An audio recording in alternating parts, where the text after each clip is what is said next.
Hey, welcome to yourlocalnote.com. My name is Mike Stringer, joined as always by RJ McKay. You are at the website that is dedicated to music in and around the Philadelphia area. We are here to promote the bands and artists that are around your town, and there's many ways we do that. We have our iPhone and Android apps. Those are absolutely free. Just search YLN at their respective stores, and you can stream YLN Radio 24/7. Take a look at our concert calendar. Our news section is updated daily. And of course, we have these weekly featured podcasts. And this week we have Sidewalk Atlas, and they have their debut album out. It's called Stealing Time. And we're going to start with a track off Stealing Time. It's called Remember When. So on the other side of this song, we're going to talk with Sidewalk Atlas on yourlocalnote.com. I remember how it used to be like. I remember how it used to be so free. Nothing's good enough for no one. Everything's just falling apart now. Even my own dog won't enter my home. I can't believe how far we fall. And now the opportunity's gone. Raise your hands up and scream for something. Pray to God that it don't mean nothing when you're working so hard. Keep afloat when the money's tight, tight. Keep those morals when the water's rising. When the world won't let you be, now the opportunity's gone. 'Cause I'm here, oh, I swear, oh God, I swear I'm gonna be free. 'Cause I'm on my way. Now the opportunity's gone. 'Cause I'm here, oh, I swear, oh God, I swear I'm gonna be free. 'Cause I'm on my way. Now the opportunity. Oh, Susan, you're the perfect girlfriend. So pretty and not so talky. When I'm trying to sleep, point the finger if you want to, darling. Lord knows it's the way things go these days. Nothing's good enough for nothing. Now the opportunity's gone. 'Cause I'm here, oh, I swear, oh God, I swear I'm gonna be free. 'Cause I'm on my way.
That is Remember When. They are Sidewalk Atlas, and this is yourlocalnote.com. We have Danny, lead singer and songwriter for Sidewalk Atlas. Welcome to the podcast. Yeah, thanks for having me. I'm really psyched to be here. And first and foremost, Sidewalk Atlas. How did you come up with that name? Oh, yeah. So my wife and I have been playing like the band name game for like about 4 years of just like what would be a great band name. And this isn't how we got to it. Actually, the band name game was never successful. We came up with band names like Falcon Center. Falcon Center. Okay. And I was like, everyone's gonna think it's Falcon Punch from Smash Brothers. It's just we couldn't come up with a good one. But one night I was like sleep deprived, and I was just thinking back to like when I was a kid, and I used to draw like dungeon maps in chalk on the ground. Right. And like I don't know, when I was a kid, like, and I say kid, I mean probably up until about 13. So now you know everything about me. I was playing like, hey guys, let's pretend we're X-Men and things like that. Right. And my friends like ribbed me for that and continue to do so to today. Well, if you keep talking about it. I know. I don't mind at all. But I'd like the music I created. I want it to like evoke that nostalgic fun time of your youth. Yeah, and I love singer-songwriter music. I think like 70% of my iPod is, Harry Chapin, Joni Mitchell, like Jim Croce. But I find that when you are creating music from a place of that the character is you, you're kind of limited in the stories you can tell. Well, Harry Chapin proved that wrong, but even still, like I wanted the band to be kind of this playground where we could make music about anything and not be limited. Right. Fiction, nonfiction, imagination, anything that happens to come to your mind at that time. Yeah, so the band name, I guess, was the Sidewalk Maps, and I thought that sounded stupid. So okay, that's the first draft. So Sidewalk Atlas it was. And did your wife give a big thumbs up to that, Sidewalk Atlas? I think she was, what's the words? She had just been sieged, and she was like, okay, Like, just don't ask me anymore. Yeah, this one sticks. But it felt good, as soon as I chose the band name, I told the guys about it, and it just, songs started like flowing from there because it was easy now to write songs about, love lost on Mars and yeah, sure. songs about time travel and things like that. So Okay, that first song we played, Remember When, then what is that song about? So originally that song was written just because at the time I was writing like very slow songs, and my bandmates were like, could you write something we could just like actually Rock out to a little bit. And I just wrote it on a whim, okay, this chord progression sounds like fun, and that song's like 7 years old, and to this day like people seem to really like it, which is really nice that a song that I wrote on a whim was. Well, how do you feel about it now? Happy with it? It really came together, and I think that's Right. what's interesting about this record is that this record was made over the course of 8 years, and some of the songs were recorded with Carl Bonner like literally like 10 days before the record came out, and then so we were recording all the way up till then, so all of them got that final treatment, and I guess at the last minute I realized like I really love that song. Excellent. But it took some pulling and stretching to get it there. So the song, is it safe to say the song, when you first started writing it, did not end up finished, the finished product you thought it would be? Yeah, I think I learned a lot about recording. I recorded and people say produced, but I think that's silly if you're producing yourself. I recorded the whole thing, and I learned a lot about how, if a song wants to be a country song, It's a country song. it's going to be a country song no matter what. And in this case, it was, I don't know, like some kind of like new wave punk pop song with some Beach Boys harmonies, but I'm cool with that. So I would say then it's because this leads into influences. You have a wide variety of influences. Then I mean, you did mention the singer-songwriters, but it sounds like you're not pigeonholed into a genre. Yeah, I mean, Could you talk about your influences besides some of those singer-songwriters? sure. Just everything from the 50s and 60s, 60s. Just really love anything with a melody. But more recently, some of my favorites are Wilco, Flaming Lips. That's kind of what brought the band together. Actually, most of the band that I'm playing with right now, we're all from high school. We've known none of us went to school together. Oh, really? In the same year, but we all are from the same high school, okay. which is kind of bizarre. So you weren't really close friends, but you knew each other.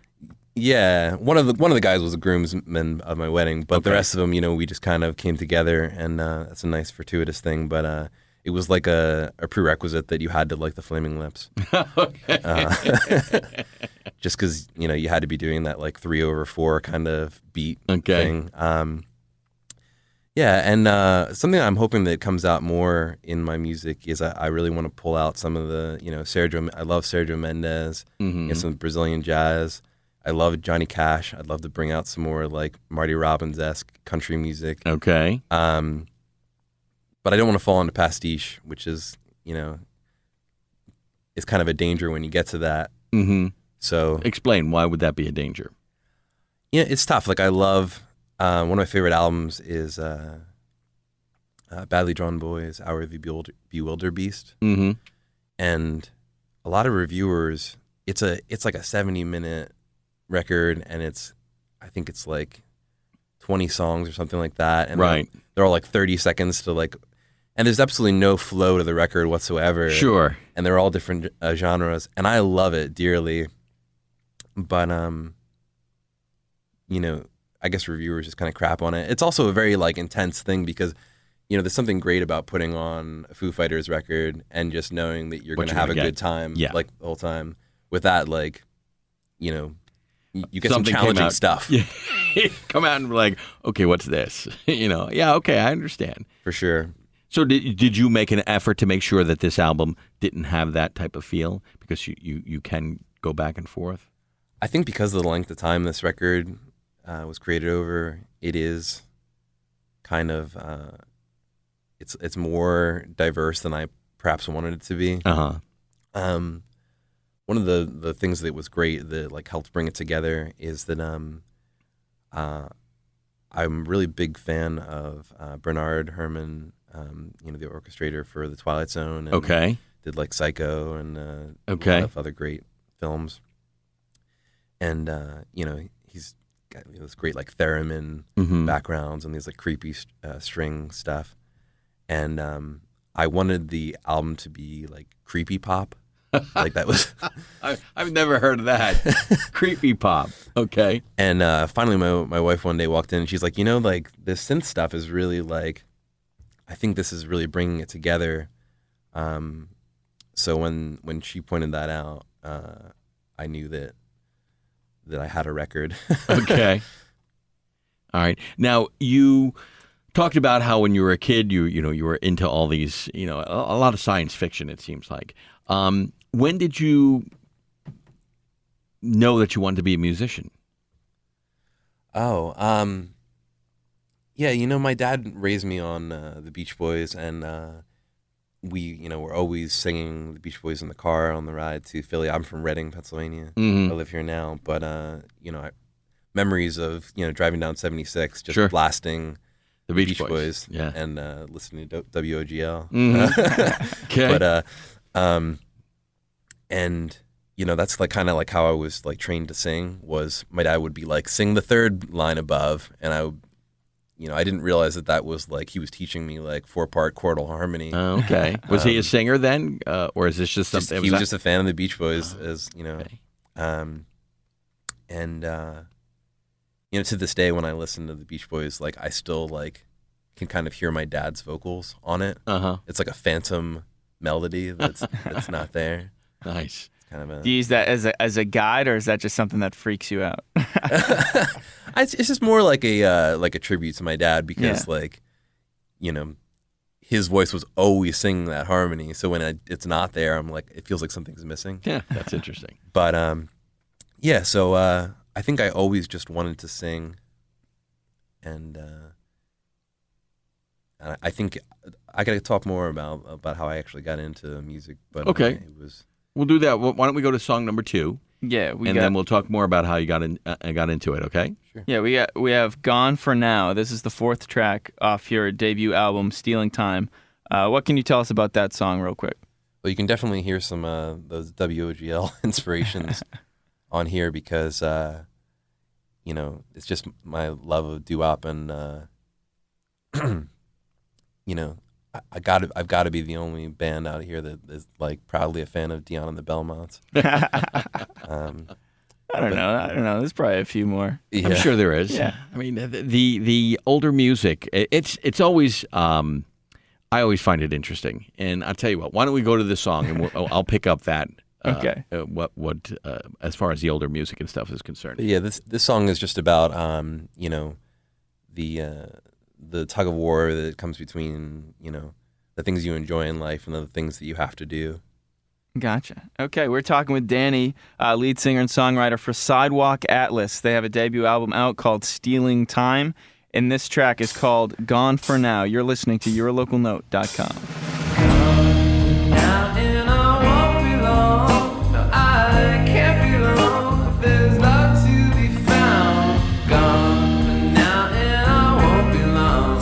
No, I can't be long. If there's love to be found, you're the only one who listens to me. You're the only one to entertain my dreams. Dreams of frustration, internal combustion keeps playing my head. Keeps playing my head. You're the only one who calms me down without even a word.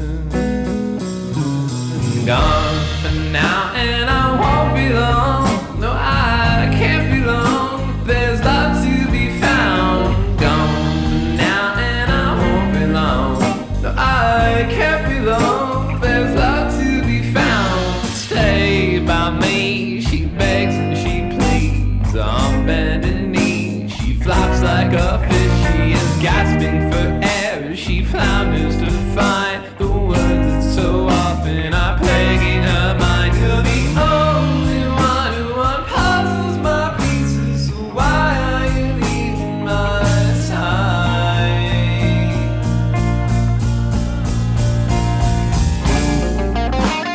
Gone for now, and I won't be long. No, I can't be long. There's love to be found. Gone for now, and I won't be long. No, I can't be long. There's love to be found. This bed where we lay is comfy for sure. We're facing catastrophe, certainly atrophy. If we stay here, it's coming quite clear. The world may be ending, but we'll still be lying. Something's not right. This feeling's all wrong, holding my body from feeling so low. Centripetal motion, the waves of the ocean, regardless of where I'm losing devotion. But I can't stay much longer, or my life will be squandered, crushed by your radiant wings.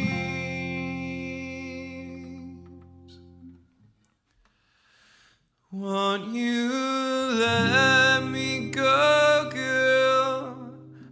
I'm dying to know it. I'll ever just make myself proud. Though I may love you much more than I have to, there's things that I just have to do.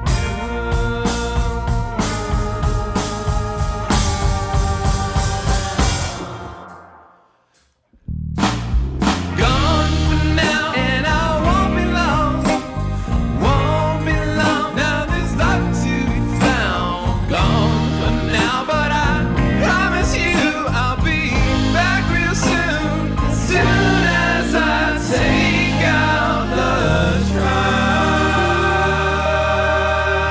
The song is called Gone for Now, and that is Sidewalk Atlas, and the album, their debut album, is called Stealing Time. We're hanging out with Danny, the lead singer and songwriter for Sidewalk Atlas. And before we listened to Gone for Now, we started to get into, older music, and you made mention that, you're like the only fan of Dion now. Probably not, but I'm the only one who would admit it out loud.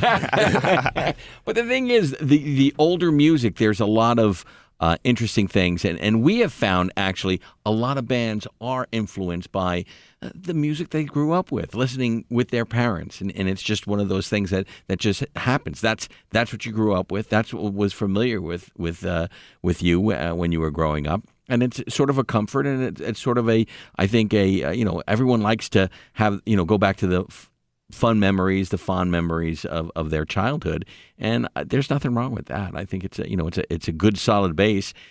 I can't believe how many bands always say that they're influenced by the Beatles, and and that you can hear it in their music, and here they are.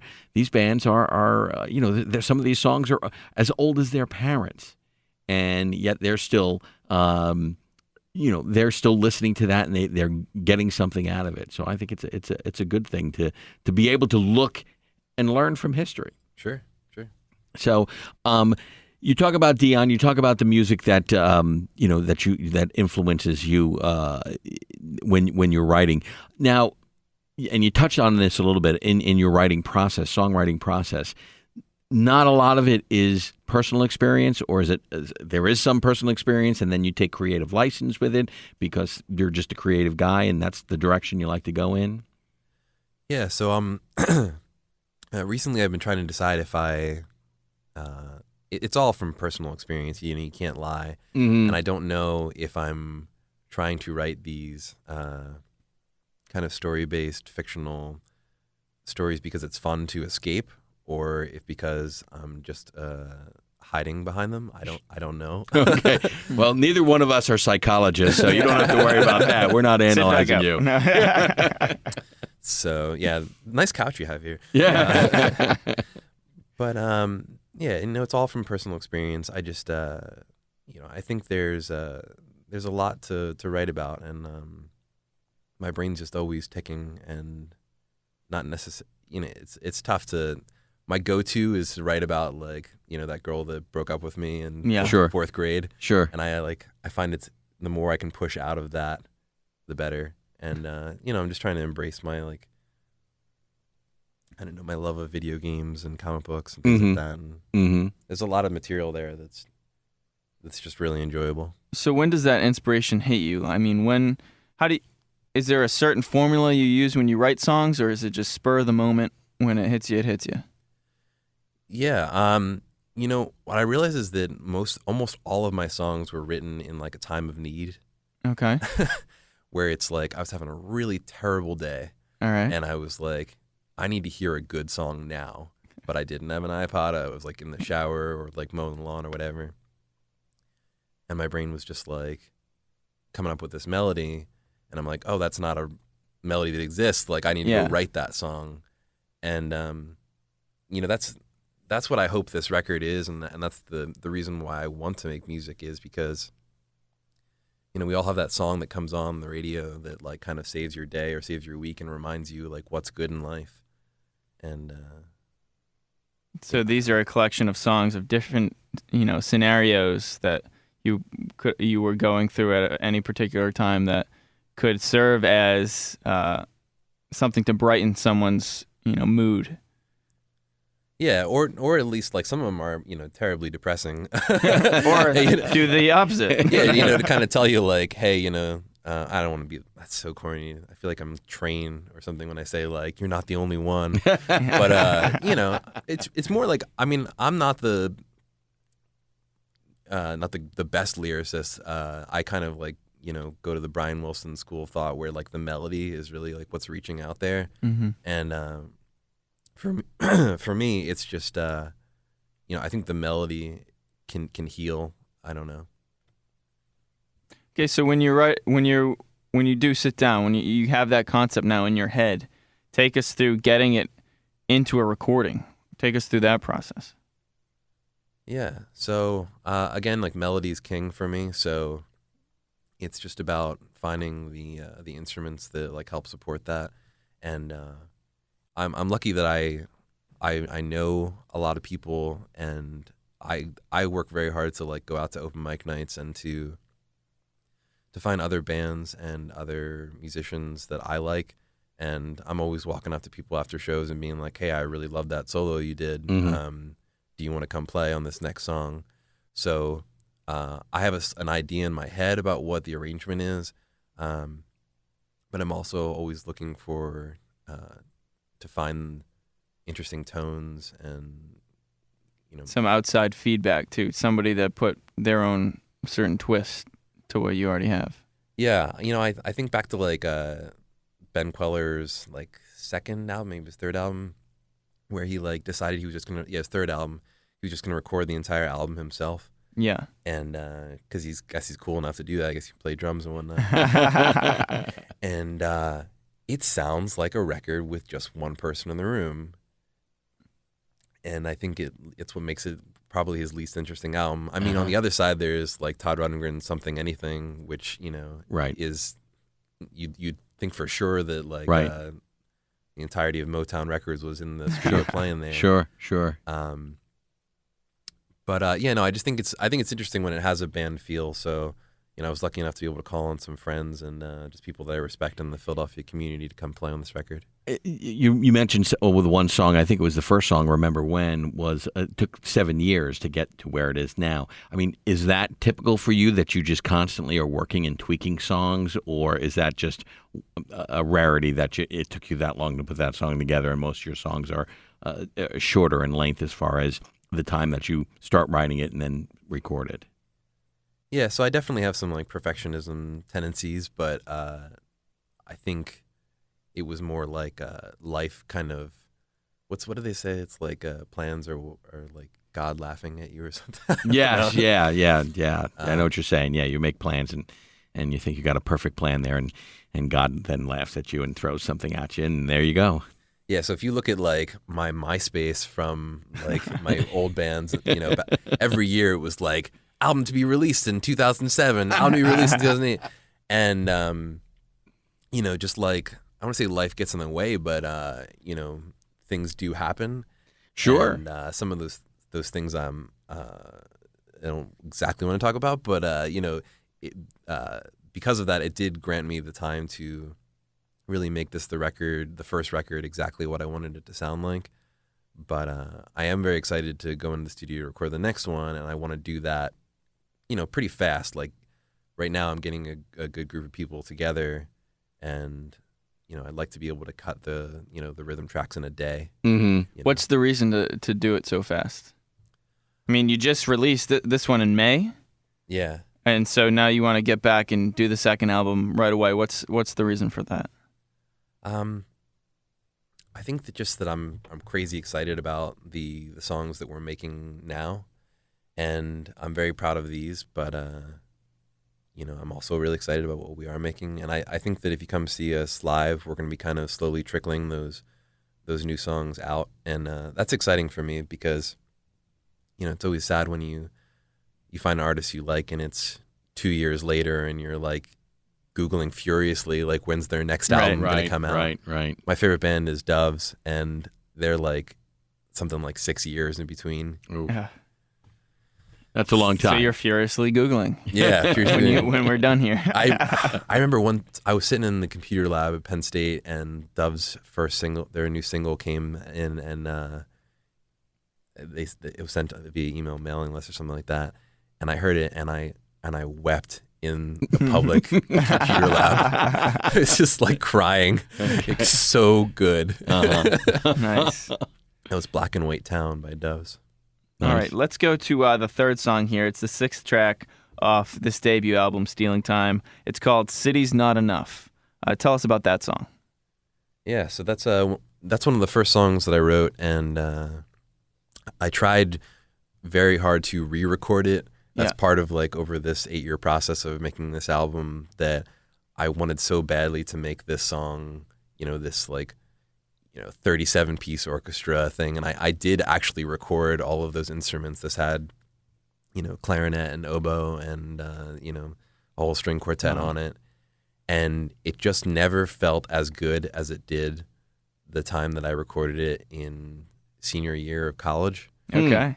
And that cellist is, since moved to Europe and back to New York. So like there was no way to record her again. Right. So all I had was this recording. And, but I think since this album is about nostalgia and time travel and, about revisiting the past, the truth of the matter is like sometimes the past is the past and you just have to kind of respect it for that. And so that's not necessarily what the song's about, but that's definitely what this recording is about for me. Perfect. Okay. We're talking with Danny, lead singer and songwriter of Sidewalk Atlas. The debut album is called Stealing Time, and this song is called City's Not Enough. You're listening to yourlocalnote.com. Everything I ever do is wrong. I just can't get myself from you. I just can't get myself from you. I just can't get myself from you. Everything went wrong this time. Your lies have ruined all the lines. You don't even know what's wrong this time. Oh, it's time.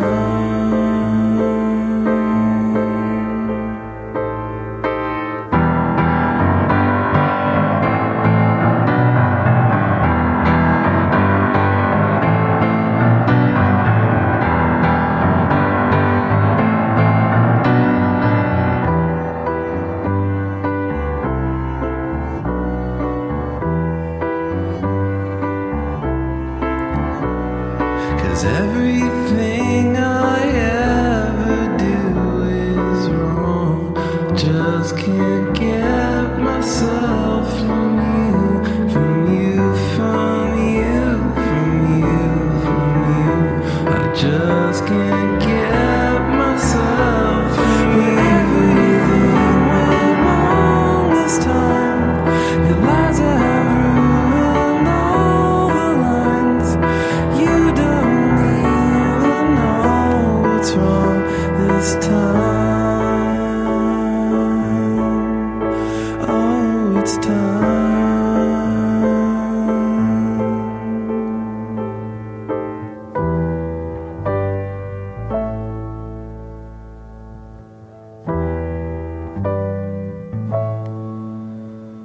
But this city's not enough for you.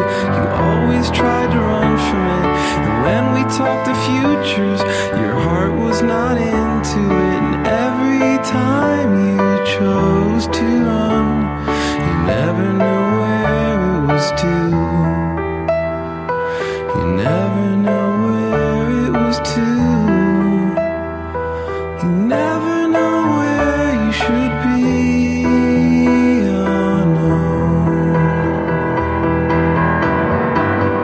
Don't pretend that you finally found yourself. This new facade is as flat as the last one. And every time you chose to change, it's too late, no, it's too late. But everything went wrong this time. Your lies have ruined all the lines. You don't even know what's wrong this time. Oh, it's time.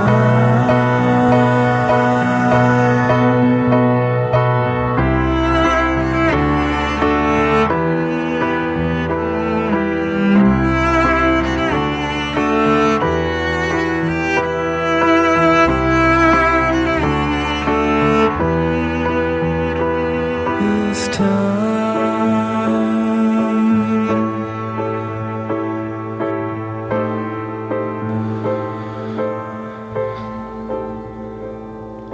One more time, got just one more. 'More time before I go. 'Cause everything went wrong this time. Your lies have ruined all the lines. You don't even know what's wrong this time. Oh, it's time. Oh, it's time. Oh, it's time.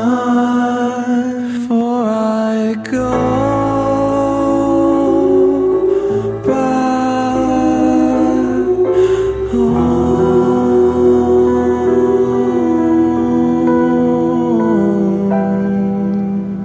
That is Cities Not Enough. They are Sidewalk Atlas, and this is yourlocalnote.com. The album is Stealing Time. You've been writing these songs and working on these songs for 7 or 8 years. When you finally were settled ready to record these songs, where and when and how many times did you record these tracks on this album?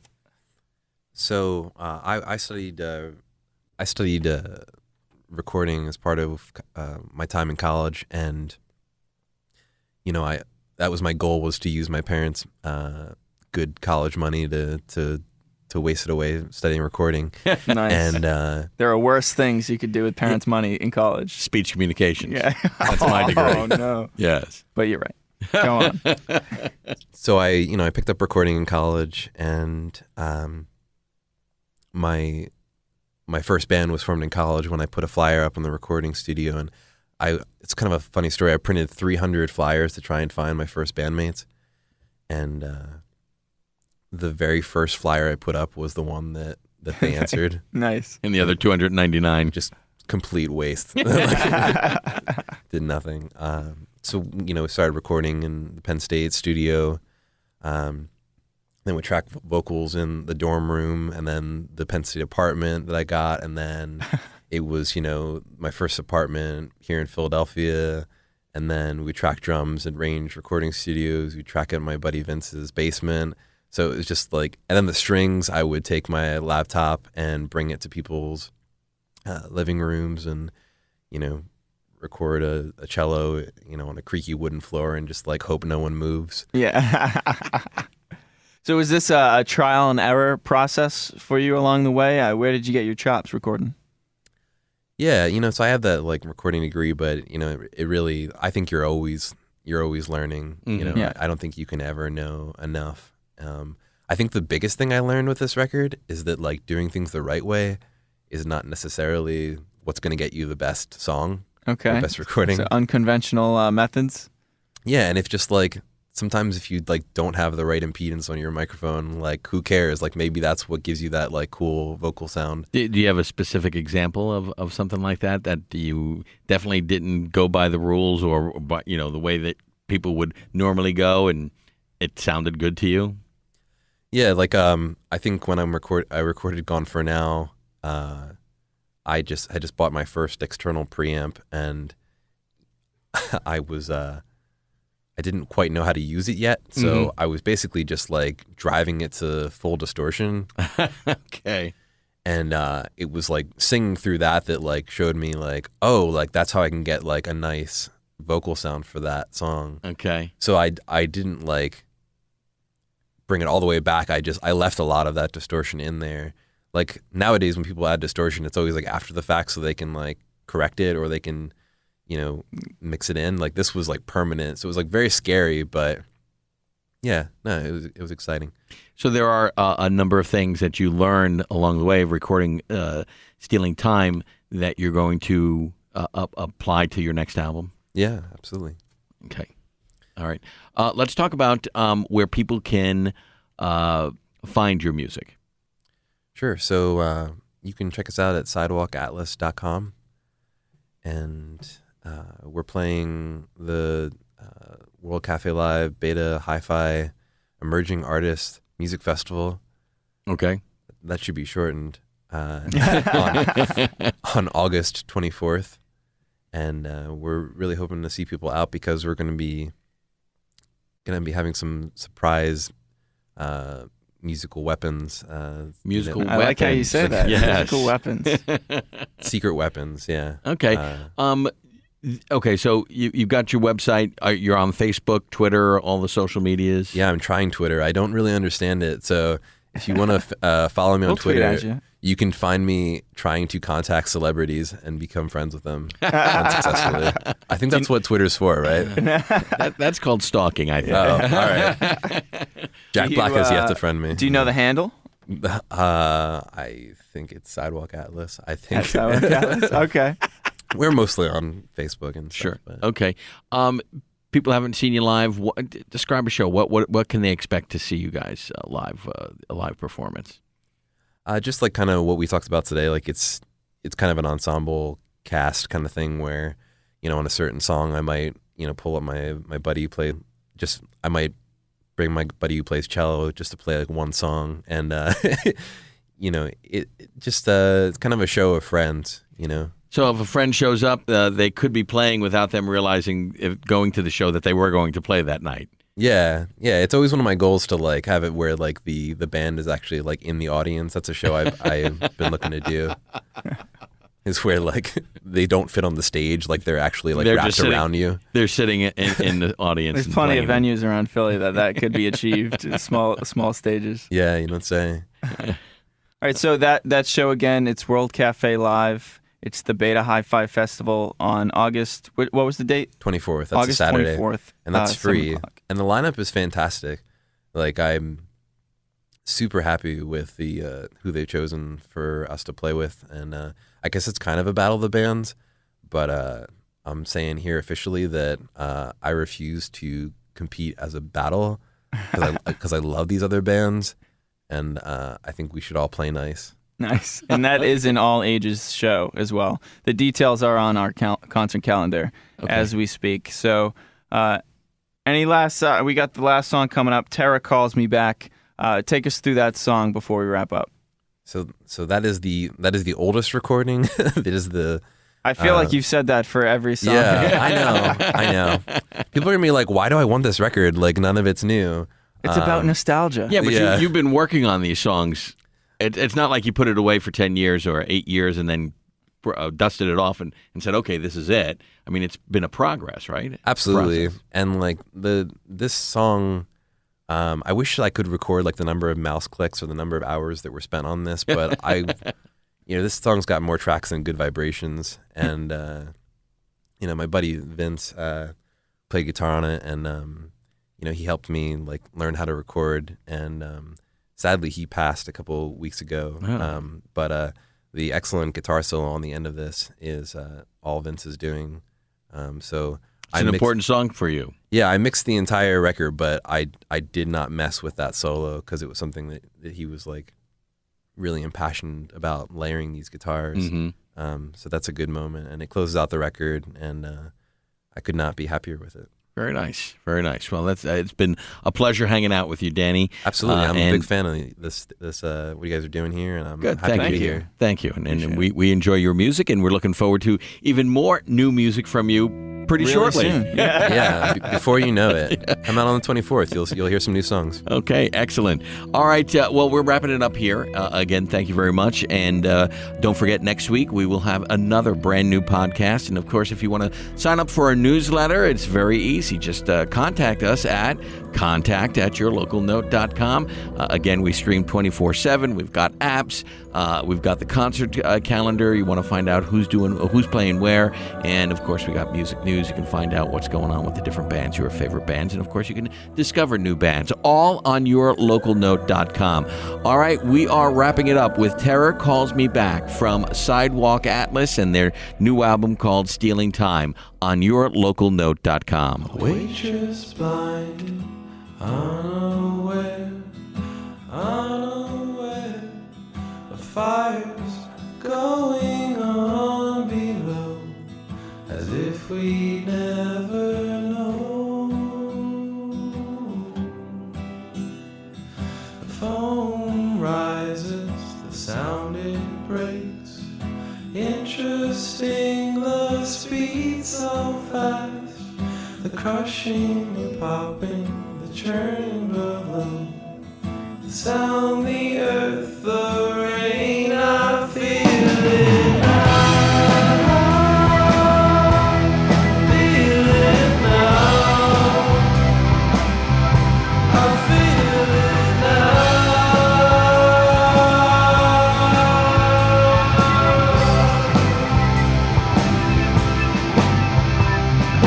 morning quake, toppled buildings, triggered landslides and cuts.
You might be nuclear.